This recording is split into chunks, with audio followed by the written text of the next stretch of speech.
Her mission was simple: kill the Mafia boss. But when his hand covered hers on the gun, she realized she wasn't the only one with a secret. Welcome back, my amazing family and friends. If you're ready to dive into this unforgettable story, hit that subscribe button and drop a comment telling me where you're watching from. Tomorrow, I'll bring you another incredible tale you absolutely can't miss. Let's get started, and don't forget to like and share to help our community grow. The autumn rain hammered against the floor-to-ceiling windows of the Manhattan penthouse like bullets, a sound Vincent Kane had grown immune to, much like he'd grown immune to fear, to mercy, to anything resembling human warmth. He stood in his Italian suit, a glass of 30-year-old scotch warming in his palm, surveying his kingdom of steel and shadow below. 42 years old, and he'd built an empire on broken bones and buried secrets. The Kane family didn't just control the East Coast underworld, they were the underworld. But empires, Vincent had learned, were lonely places. "Sir, she's here." His head of security, Ramon, spoke from the doorway with the nervous energy of a man who knew one wrong word could be his last. Vincent didn't turn from the window. "And she's exactly as described. Former military, Delta Force operative, now freelance. Goes by Jade. No last name on record. The broker says she's the best, 17 contracts, 0 failures, 0 traces." Vincent finally turned, his ice blue eyes catching the dim light. "She's also late. Traffic, sir. She's in the lobby now. Send her up." Ramon hesitated. "Sir, are you certain about this? Bringing in an outsider for?" "I didn't ask for your opinion, Ramon. I asked for her." Vincent's voice was silk wrapped around steel. "The Volkov family has a rat in my organization. My own people can't be trusted. So yes, I'm bringing in an outsider. Now send her up, or I'll find someone who can follow simple instructions." Ramon disappeared like smoke.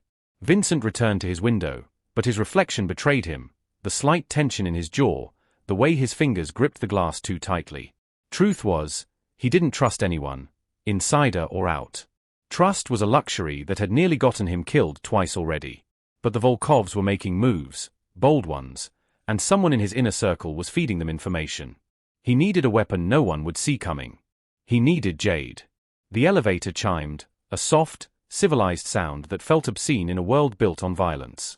Vincent set down his glass and turned to face his potential salvation. Or his doom.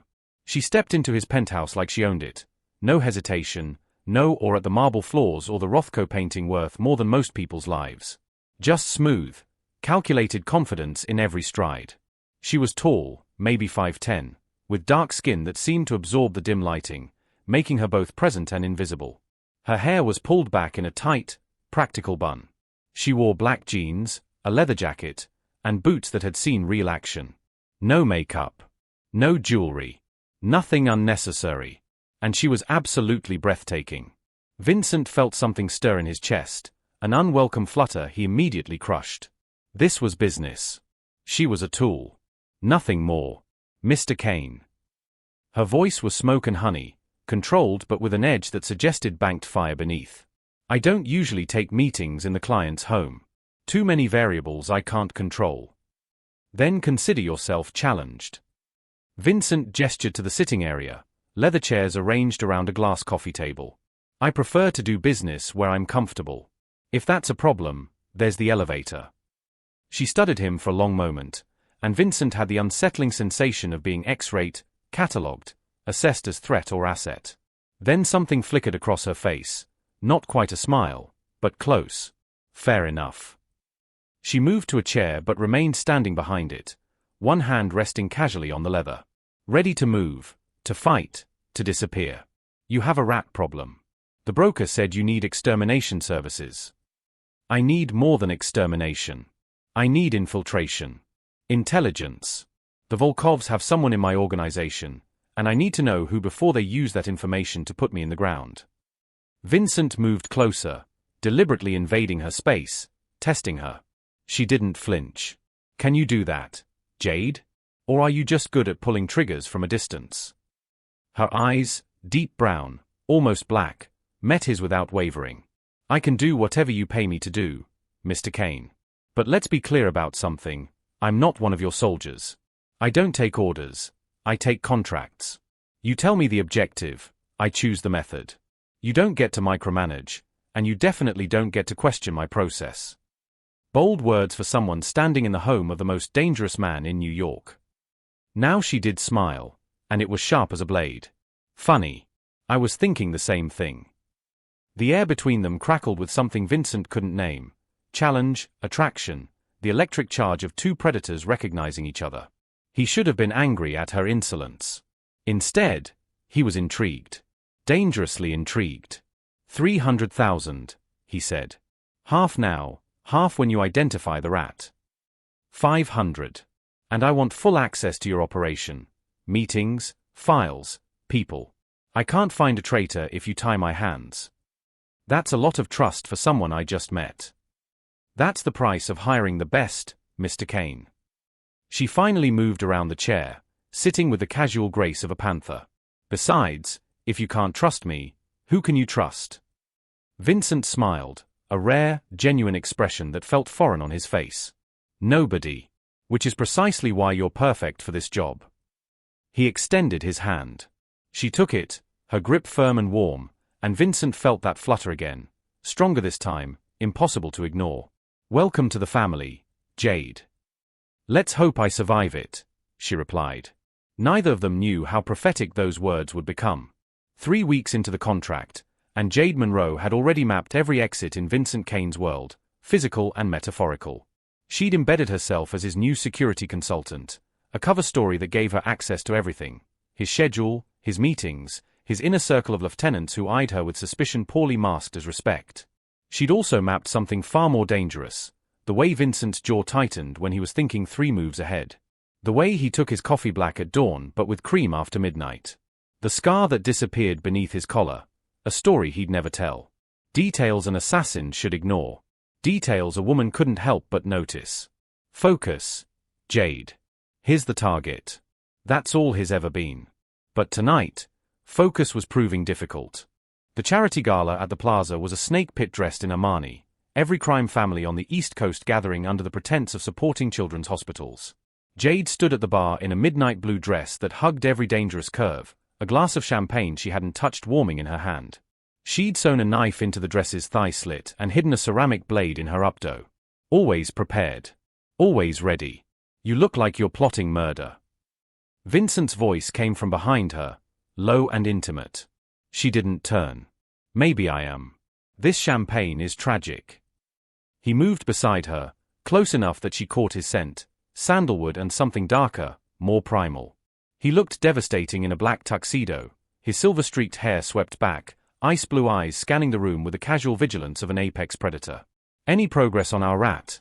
He asked, though his tone suggested business was the last thing on his mind. 3 suspects. Your accountant, Leo, has gambling debts the Volkovs could exploit. Your driver, Mikhail, has a sister in Brighton Beach, Volkov territory.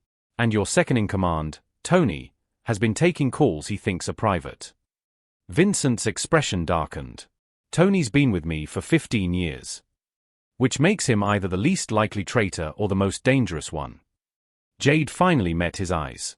Loyalty and time don't always correlate, Mr. Kane. People change. Prices change. Is that experience talking? Something in his question felt personal, like he was asking about more than betrayal in business. Jade felt her armor crack, just slightly, just enough to let in dangerous light. Everyone has a price, she said carefully. The question is whether it's money, power, or something else entirely. And what's yours, Jade? The way he said her name, like a caress, like a claim, sent heat down her spine. This was bad. This was breaking every rule she'd built her life on. Don't engage. Don't connect. Don't feel. Before she could answer, a commotion erupted across the ballroom. Raised voices. The crowd parting like a tide. Dmitry Volkov, flanked by 4 men in suits that couldn't quite hide their firepower, strode toward them with the confidence of a king entering conquered territory. He was younger than Vincent, maybe 35, with a kind of brutal handsomeness that came from never hearing the word no. His smile was all teeth and threat. Vincent Kane. I heard you were slumming with the civilized tonight. Dimitri's gaze slid to Jade, lingering with an appreciation that made her skin crawl. And who is this exquisite creature? I don't believe we've met. Vincent's hand moved to the small of Jade's back, possessive, protective. She felt the tension radiating from him like heat from a forge. My associate. And none of your concern, Dimitri. Associate. Dimitri laughed, a sound like breaking glass. Come now, Vincent. We both know you don't bring associates to events like this. She's far too beautiful to be mere business. He extended his hand to Jade. Dmitry Volkov. And you are.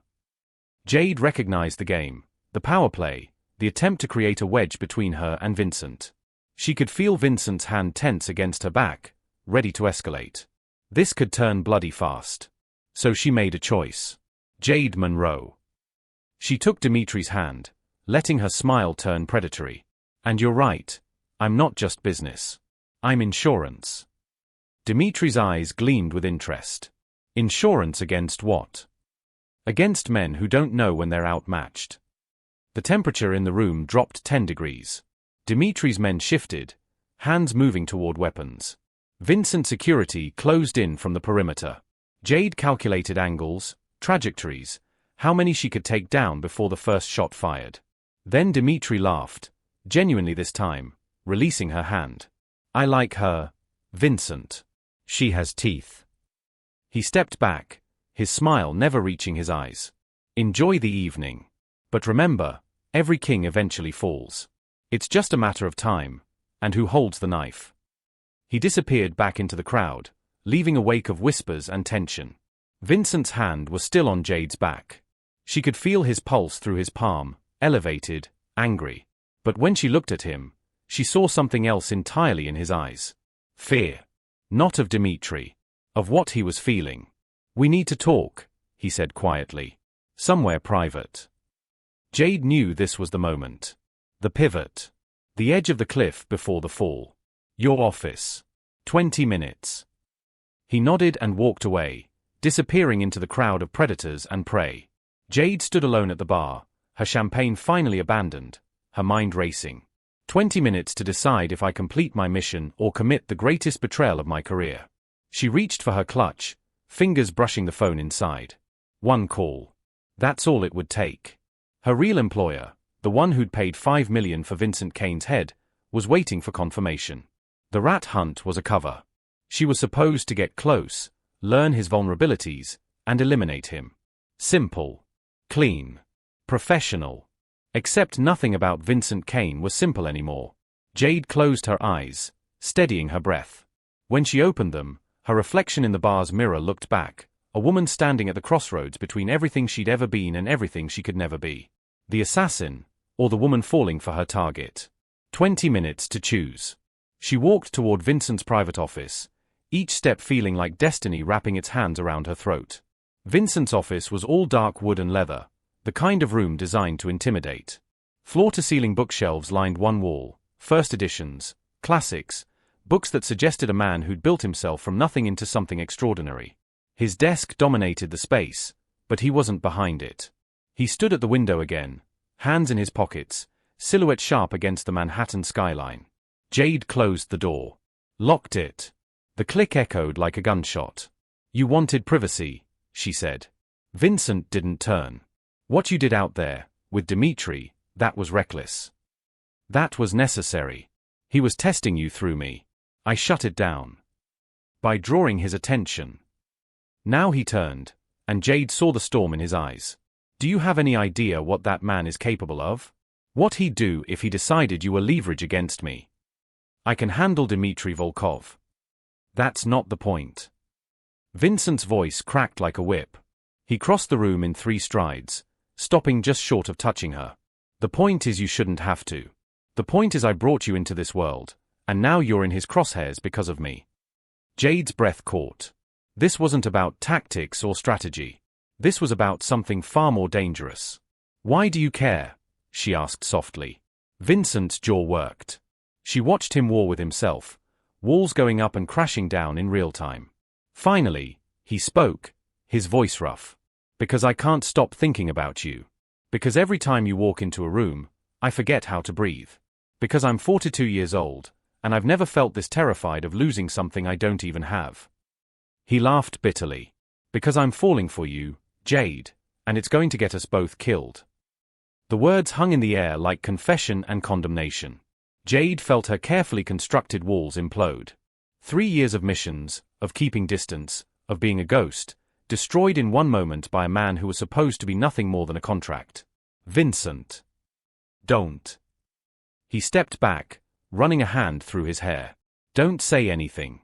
I know it's insane. I know you're here for a job, and I'm just the client. I know I have no right to feel this way. But I need you to know the truth before. Before what? He met her eyes, and she saw everything he wasn't saying. Before I lose the courage. Before you disappear. Before this world swallows us both. Jade made a decision that would change everything. She closed the distance between them and kissed him. It wasn't gentle. It was 3 weeks of tension, of stolen glances and charged silences, of fighting against gravity itself. Vincent's hands came up to cup her face like she was something precious, something that might shatter, and Jade felt herself falling, truly, irrevocably falling. When they broke apart, both breathing hard, Vincent pressed his forehead to hers. Tell me this is real, he whispered. Tell me I'm not alone in this madness. Tell him the truth. Tell him what you really are. The words were right there, burning in her throat. I was sent to kill you. I'm not who you think I am. But when she opened her mouth, what came out was, you're not alone. Vincent kissed her again, deeper this time, and Jade let herself drown in it, in him, in this impossible thing blooming between them. His hand slid down her back, and she felt him find the knife sewn into her dress. He went still. Always prepared, he murmured against her lips. Always. Good. That's why he stopped abruptly, his body going rigid. Jade pulled back. What? Vincent was staring past her, at his desk. His phone was lit up, a message displayed on the screen. She couldn't read it from this angle, but she saw his expression transform, from tenderness to ice in a heartbeat. Vincent. He moved to the desk, picked up the phone. Read the message again.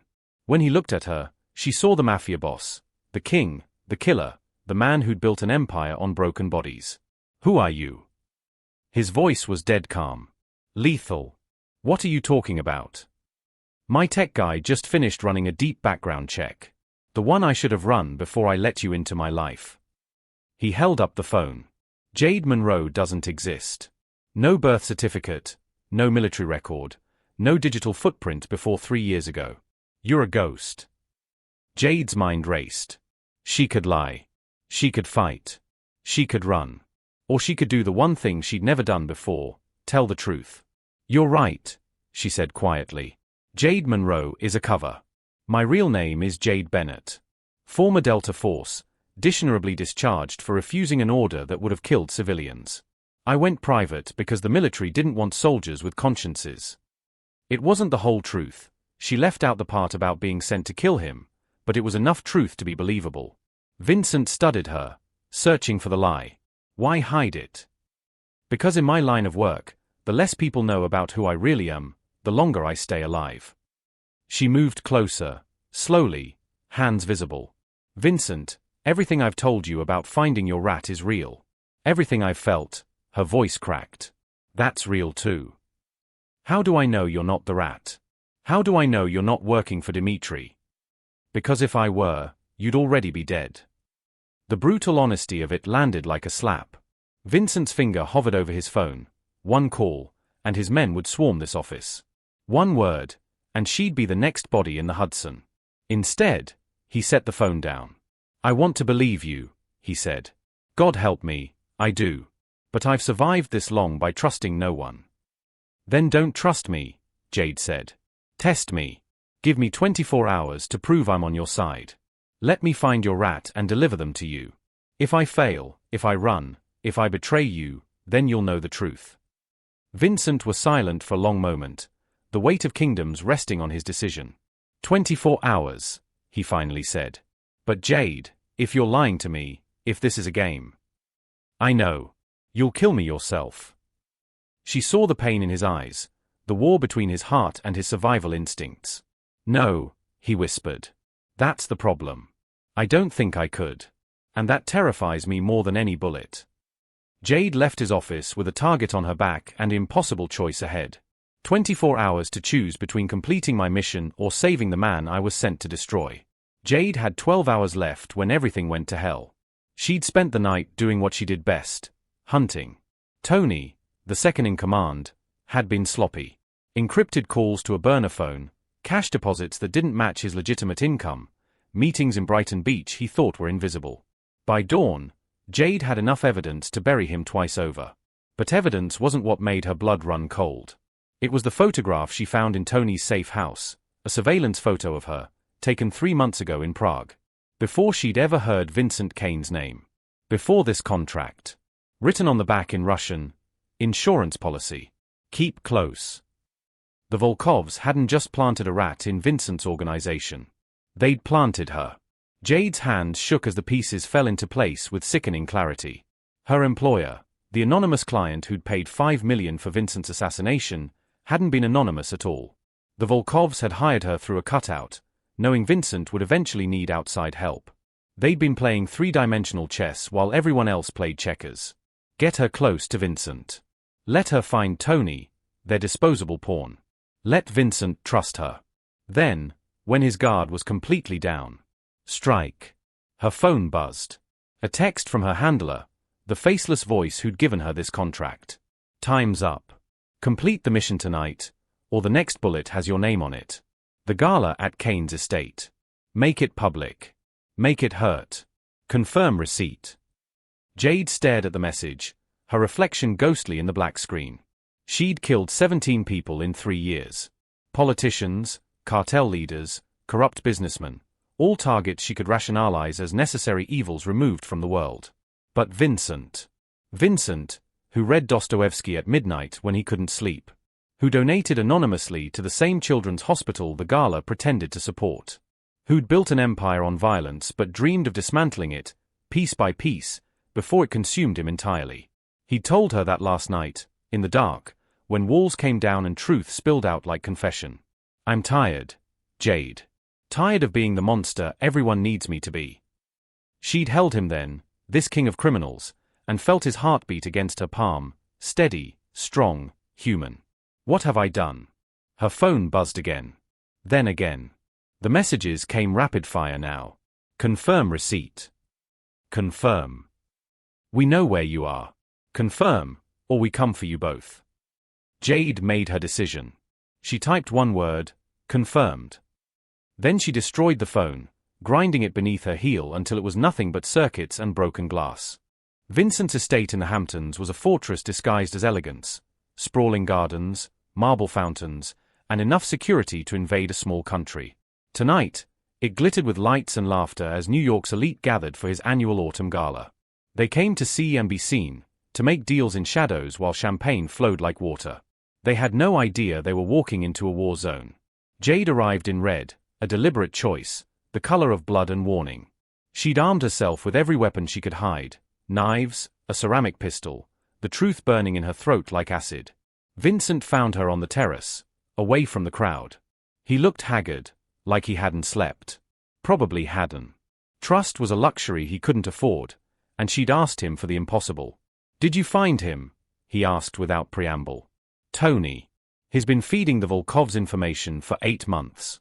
I have proof, locations, payments, communications. Everything you need. Vincent's expression was unreadable. Where is he? Waiting in your study. But Vincent, she grabbed his arm as he turned to leave. There's more. Something you need to know about me. About why I'm really here. Jade, whatever it is can wait. No. It can't. Her voice broke. I was sent here to kill you. The words hung between them like a blade. Vincent went perfectly still, his ice blue eyes searching hers for the lie, for the angle, for any explanation that didn't shatter the fragile thing they'd built. What? The Volkovs hired me 3 months ago through a contractor. They wanted you dead, and they wanted it public, humiliating. Finding Tony was supposed to earn your trust. Tonight was supposed to be, she couldn't finish. Vincent's face transformed into something terrible and beautiful, rage and heartbreak warring for dominance. Tonight was supposed to be what? Jade? My execution? Was any of it real, or was I just another contract? It was real. The words ripped out of her. Every moment, every word, Vincent, I'm telling you this because I can't do it. I won't. I'd rather die than. The window exploded. Vincent tackled her to the ground as bullets shredded the terrace, champagne glasses shattering like stars. Screams erupted from inside. More gunfire, assault rifles, multiple shooters. They're here, Jade gasped, rolling to her feet. The Volkovs. They must have known I'd flip. Vincent's gun was already in his hand, his face gone cold and tactical. How many? I don't know. But they're not here just for you anymore. She met his eyes. They're here for both of us. More windows shattered. Vincent's security returned fire, but the attackers had planned this perfectly, hitting from multiple angles, driving the guests into a panic that made defense nearly impossible. Vincent grabbed her hand. The safe room. Second floor, behind the. No. Jade pulled free. You run, they win. We end this. Tonight. Jade, you don't understand. I understand perfectly. She checked her ceramic pistol, chambered around. I'm done running from my choices. I chose you, Vincent. Now let me prove it. Something shifted in his expression, a decision made, a line crossed. He nodded once. Together. Together. They moved as one, back into the chaos of his burning empire. Jade felt clarity settle over her like armor. Maybe she couldn't undo the lies. Maybe redemption was impossible for someone like her. But she could do this, stand beside the man she loved and fight like hell to keep him breathing. The hallway was smoke and shadow. Bodies lay scattered, guards, guests, attackers in tactical gear. The Volkovs had sent an army. Vincent Kane. Dimitri's voice boomed through the estate's intercom system. Come out, or I start executing your guests. You have 60 seconds. Vincent's jaw clenched. Jade saw the calculation in his eyes. His life weighed against dozens of innocents. Don't, she said. It's a trap. It's always a trap. He touched her face, gentle despite the violence surrounding them. If I don't make it. Stop. I need you to know you saved me. Not from them. From myself. Then he was moving toward the main ballroom, toward Dimitri, toward certain death. And Jade was moving with him, because some choices transcended survival. They burst through the ballroom doors together. Dimitri stood on the stage, flanked by a dozen armed men, 3 hostages kneeling before him, including Ramon, Vincent's head of security. Blood streaked the marble floors. Crystal chandeliers swung from concussive force. There he is. Dimitri spread his arms wide, theatrical. The great Vincent Kane. How does it feel, watching your empire burn? Let them go, Dimitri. This is between us. Oh, but it's so much more than that now. Dimitri's smile was poison. You see, I didn't just want you dead, Vincent. I wanted you destroyed. Humiliated. Broken. And what better way than to have the woman you love pull the trigger? He gestured, and 2 of his men dragged someone else onto the stage. A woman. Black. Blooded. Unconscious. Jade's heart stopped. Recognize her? Dimitri asked. Your sister, I believe. Naomi Bennett. We've had her for 3 days now, ever since we learned about your little identity crisis. The world tilted. Jade's sister, her only family, the one person she'd protected by staying away, by becoming a ghost, was here. In this nightmare. Because of her. Let her go, Jade heard herself say. Please. She has nothing to do with this. Ah, but she has everything to do with this. Dimitri pulled a gun, pressed it to Naomi's temple. Here's how this works. You shoot Vincent, right here, right now. I let your sister live. You refuse. He cocked the hammer. Well, actions have consequences. What would you do if you had to choose between saving the person you love and saving your only family? Drop your thoughts in the comments below, because what happens next will change everything. Jade's hands were steady as she raised her pistol, pointed it at Vincent. His eyes met hers across the blood-soaked ballroom, and she saw no accusation there. Only understanding. Only love. It's okay, he mouthed. But it wasn't okay. Nothing about this was okay. Jade's finger found the trigger. Time stretched like taffy, each second an eternity of impossible choices and unwinnable wars. Then she smiled. You made one mistake, Dimitri, she said calmly. And what's that? You assumed I was the only weapon in this room. She pulled the trigger. But not at Vincent. The bullet caught Dimitri's gun hand, shattering bone and metal. Simultaneously, Vincent moved, faster than should be possible for a man his size. His own weapon came up, and chaos erupted. Because Vincent Kane hadn't survived 20 years in the underworld by being unprepared. His guests weren't all guests. A dozen of them were his people, armed and waiting for his signal. They'd been the insurance policy Tony never knew about. The ballroom became a war zone. Jade fought her way to the stage, taking down Volkov's soldiers with brutal efficiency. Vincent was beside her, moving like the angel of death he'd always been. They reached Naomi together. Jade cut her sister's bonds, checking for a pulse, weak, but there. Get her out, Vincent ordered one of his men. Dimitri was crawling toward an exit, leaving a trail of blood. Jade caught him by the collar, hauled him up. Wait, Vincent said. He approached Dimitri, gun raised. Any last words? Dimitri laughed, blood bubbling from his lips. You think this changes anything? You think love makes you strong? It makes you weak. And weakness. Vincent shot him. Once. Clean. Final. Gets you killed, Vincent finished. He turned to Jade. Are you all right? She was shaking now, adrenaline crashing. My sister. Will be fine. I'm sending her to a hospital under guard. The best doctor's money can buy. He cupped her face. You saved me. Again. I almost got you killed. No. You chose me over everything else. That's not weakness, Jade. That's the bravest thing I've ever seen. Sirens wailed in the distance. This would be messy. Police, investigations, exposure. The kind of attention that could destroy what remained of Vincent's empire. He seemed to read her thoughts. It's over. All of it. The crime, the violence, the empire. He gestured to the destruction around them. I'm done. I'm testifying, cooperating, burning it all down. Vincent. I meant what I said. You saved me from myself. Now I'm choosing a different life. A clean one. He pulled her close. If you'll have me. Jade looked at this man, this beautiful, broken, redeemed man, and felt something crack open in her chest. Not armor. Not walls. Hope. Together, she whispered. Together. They walked out of the burning mansion hand in hand, leaving behind the ashes of who they'd been for the promise of who they could become.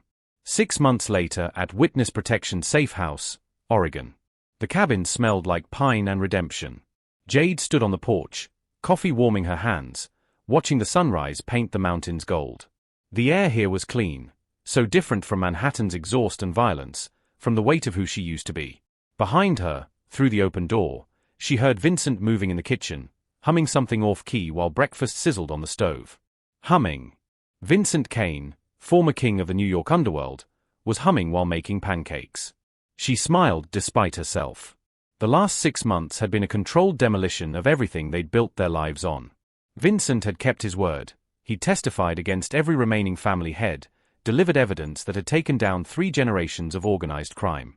The feds had offered him witness protection in exchange, a new identity, a clean slate. A chance to be human instead of legend. Jade had taken the same deal. Her testimony about the Volkov's assassination network had closed international cases spanning 5 countries. The handler who'd hired her, a Volkov cousin operating out of Prague, was serving life without parole. The rest of the network was scattered, broken, finished. And Naomi. She's awake. Jade turned. Vincent stood in the doorway, phone in hand, his expression careful. He'd let his hair grow longer, started wearing flannel instead of Italian suits. He looked younger somehow. Less haunted. The hospital just called. Naomi's asking for you. Jade's heart clenched. Her sister had spent 2 months in a medically induced coma, healing from the injuries Dimitri's men had inflicted. The doctors said she'd recover fully, but the emotional scars. I should go, Jade said. We'll go. Together. Vincent set the phone down, crossed the porch, and wrapped his arms around her from behind. You don't have to do this alone anymore, remember?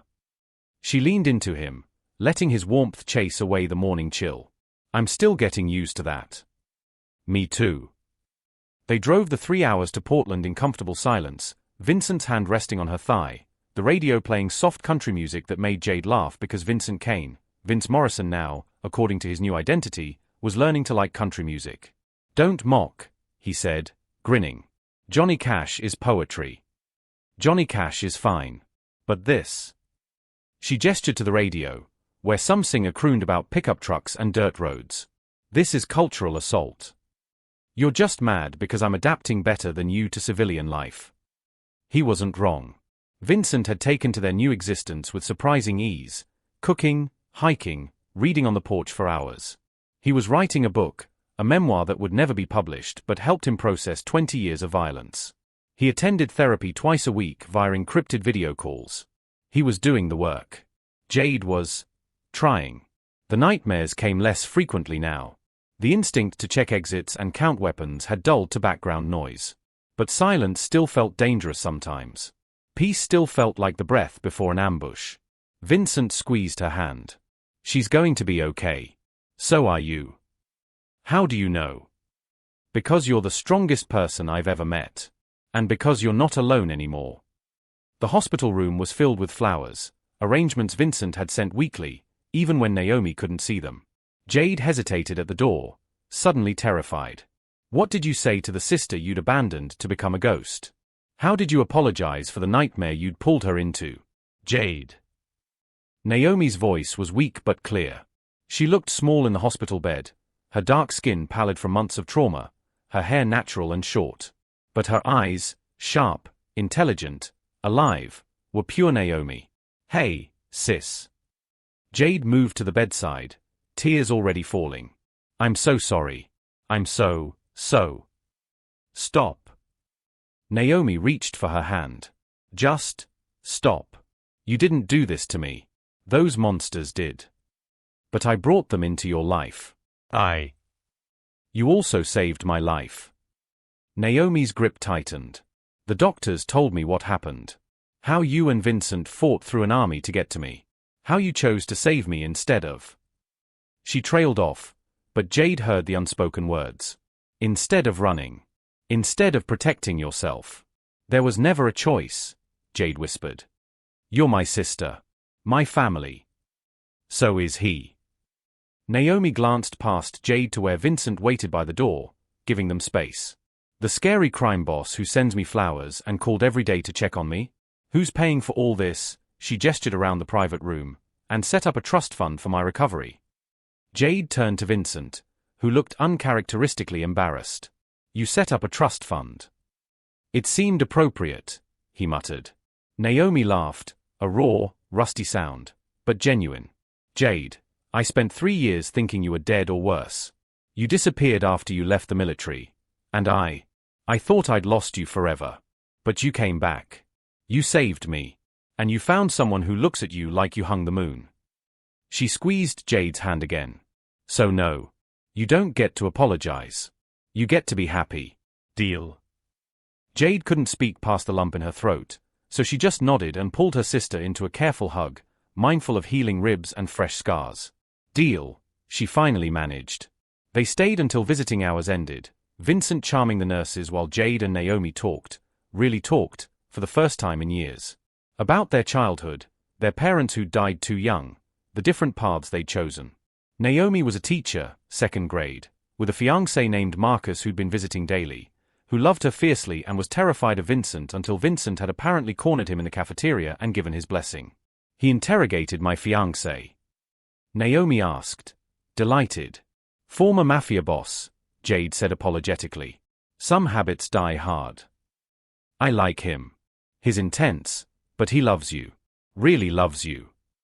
Naomi's expression grew serious. Are you happy, Jade? Jade thought about the cabin in Oregon, about morning coffee on the porch and Vincent's terrible humming. About the nightmares that came less frequently, about learning to sleep without a weapon under her pillow, about therapy sessions and slow healing and the revolutionary act of building instead of destroying. Yeah, she said, surprised by how much she meant it. I really am. The drive back was quiet until Vincent spoke. I want to marry you. Jade nearly swerved off the road. What? Not a proposal. Not yet. I'll do that properly, with a ring and probably terrible poetry because I'm out of practice with romance. He was staring straight ahead, but she saw the tension in his jaw. But I want you to know that's where my head is. Where my heart is. You. Forever. If you'll have me. Jade's vision blurred. She pulled over to the shoulder, put the car in park, and turned to face him. Vincent Kane. Vince Morrison, he corrected with a small smile. You're a reformed crime lord with enough trauma to fill a library. I'm an ex-assassin who almost killed you. We have maybe 3 friends between us, and the feds are monitoring our every move. True. And despite all that, her voice broke. Despite everything, you're the best thing that's ever happened to me. His eyes widened. Is that a yes? That's a when you ask me properly, with terrible poetry and a ring, the answer will be yes. Vincent kissed her then, soft and sweet and full of promises they'd both learned to keep. When they broke apart, he was smiling that rare, genuine smile she'd fallen in love with.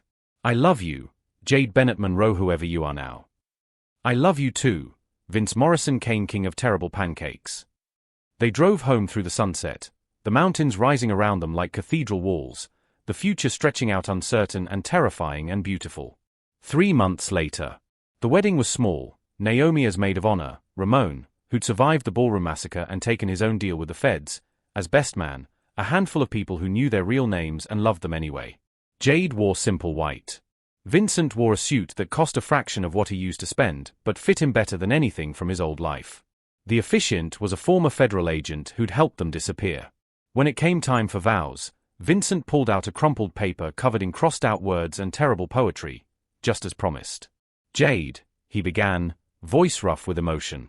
You were supposed to be my ending. Instead, you became my beginning. You saved my life by teaching me it was worth saving. You loved me when I was unlovable. You chose me when logic said run. He crumpled the paper. I could read the rest, but honestly, it's terrible. So I'll just say this, I promise to choose you, every day, for the rest of my life. To be worthy of the second chance you gave me. To build something beautiful from the ashes of who we used to be. Jade was crying before she started her own vows. Vincent, Vince, she laughed through tears. I was a weapon before I met you. Something sharp and hollow and built for one purpose. You showed me I could be something else. Someone else. You taught me that love isn't weakness, it's the bravest thing we can do. She took his hands. I promise to keep choosing you. To keep building this impossible, beautiful life we've found. To remind you, every day, that you're not the worst thing you've ever done. You're every good choice you make from here forward. They kissed as husband and wife while their small audience cheered, and Jade felt something settle in her chest, something that had been broken and scattered now made whole. Peace. Redemption. Home. 1 year later. Jade found Vincent in the nursery, standing over the crib, watching their daughter sleep with an expression of such fierce tenderness it made her heart ache. You're going to wake her, she whispered, moving beside him. I can't help it. She's perfect. Vincent slid an arm around her waist. We made this. This tiny, perfect human who's never known violence or fear or, his voice caught. Who'll never have to, Jade finished. Because we'll make sure of it. Their daughter, Rose, named for the flowers Vincent had sent to Naomi, for beauty growing from thorns, stirred in her sleep, tiny fist curling against her cheek. Do you ever miss it? Jade asked. The power, the empire, the... No. Vincent answered without hesitation. Not for a second. This, you, Rose, Sunday morning pancakes and terrible country music. This is what I was fighting for all along. I just didn't know it until you showed me. Jade leaned her head on his shoulder, watching their daughter dream innocent dreams. They'd both been broken things once. Weapons. Killers. Lost souls wandering through violence looking for meaning. But they'd found each other in the darkness. And together, They'd built something neither believed possible. A life worth living. A love worth dying for. A future worth fighting for. The Mafia boss and his assassin, redeemed by the impossible choice to save each other instead of destroy. And in that choice, they'd found the greatest truth of all. Love was the ultimate rebellion against a world built on violence. Love was how broken things learned to heal. Love was, in the end, the only revenge worth taking.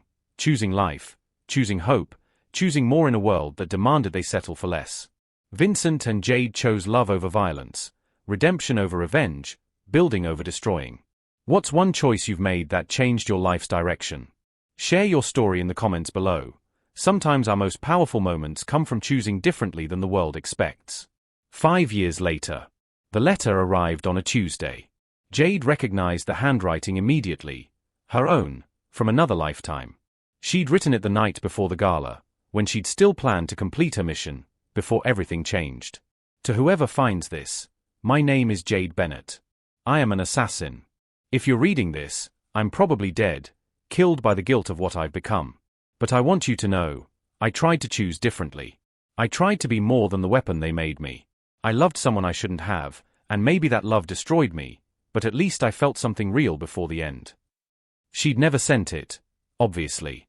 Had forgotten it existed until her old handler's effects were finally processed by the FBI, and somehow, impossibly, the letter had found its way back to her. Vincent found her on the porch, letter in hand, tears streaming down her face. "Hey, what's wrong?" She handed him the letter. He read it, understanding dawning. "The woman who wrote this," he said slowly, "she doesn't exist anymore." "No," Jade agreed. "She doesn't. You saved her. Saved both of us." Vincent pulled her close. "And look what we built instead." Through the window, they could see Rose playing with her younger brother, James. Hear Naomi's laughter as she helped them build a blanket fort. Smell the dinner Vincent had started earlier, filling their home with warmth and life. This was their revenge against the darkness, living well, loving fiercely, building beauty from ashes. Jade took the letter and walked to the fireplace. She held it to the flames, watching her old self burn away. "Goodbye," she whispered. And she meant it. Because the woman who'd written that letter had believed love would destroy her. She'd been wrong. Love had saved her. And in saving her, it had rewritten the ending of a story that was supposed to end in blood and bullets. Instead, it ended here. In a cabin in Oregon, with a family built from broken pieces, with Sunday pancakes and terrible country music, with laughter and love and the revolutionary act of choosing light over darkness. Every single day. I'm glad you've experienced Vincent and Jade's journey from darkness to light, from weapons to lovers, from broken to whole. Their story proves that no matter how far we fall, redemption is always possible when we choose love over fear. Thanks once more for experiencing this journey with me. If this story touched your heart, please share it with someone who needs to hear it.